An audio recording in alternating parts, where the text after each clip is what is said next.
Well, we're with France 24 business editor Kate Moody.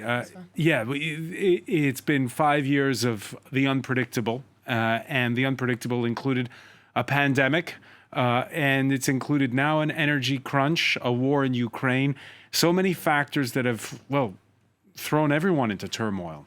Yeah, the economy often takes sort of center stage in a presidential campaign, Francois. But this might be the first time that the word inflation has been so top of that list. Who'd have thought it?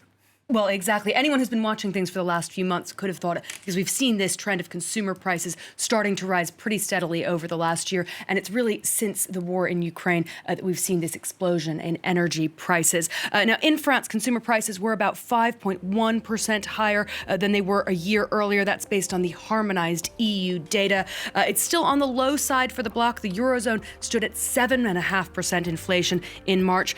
Germany was at 7.3%, Spain nearly 10%. This is still the highest level in France since 1997. As we said, the main driver here is energy. Costs were up nearly 30% from a year earlier. Food prices up nearly 3%, still higher than the overall goal for inflation. Concretely, what this means is that every trip to the grocery store to fill up your petrol tank, every time you get a heating bill at the end of the month, it is costing more and more for French households, and their wages aren't increasing at that same pace. It's contributed to a real drop in consumer confidence in the past month, the biggest monthly drop, in fact, since the start of the pandemic. And this is the story, of course, throughout Europe and much of the Western world, what you're describing. How is France faring? Well, it's doing pretty well if you look at the state of the economy. Well, look, if you look at the state of the economy, given what we've gone through in the last couple of years, given the state of the pandemic, right? 2 years ago, we saw the French economy plunging 8%. By 2021, we had seen GDP expanding about 7%, so making up a lot of those pandemic losses.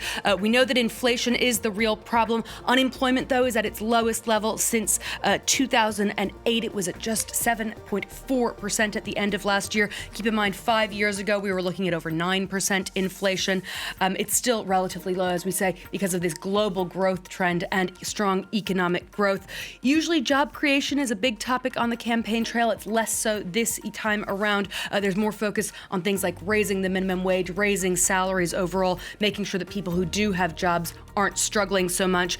One more thing, we haven't heard that much about government debt, even though it has soared during the pandemic, nearly 113% of GDP. Yeah, and again, we all thought, this election, that's easy. This election is going to be all about the pandemic. Yeah, absolutely. And I think that perhaps in the Macron campaign, they may have been banking on that, really, because what we saw throughout the pandemic, of course, was the government strategy of we'll pay whatever it takes to protect French households and businesses. We know that it cost at least 240 billion euros.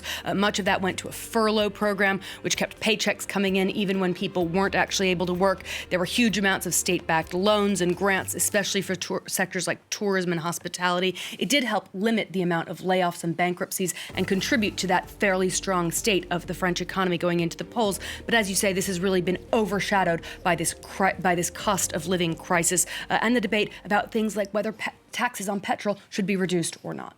Kate Moody, many thanks. We'll be crossing back to you later on.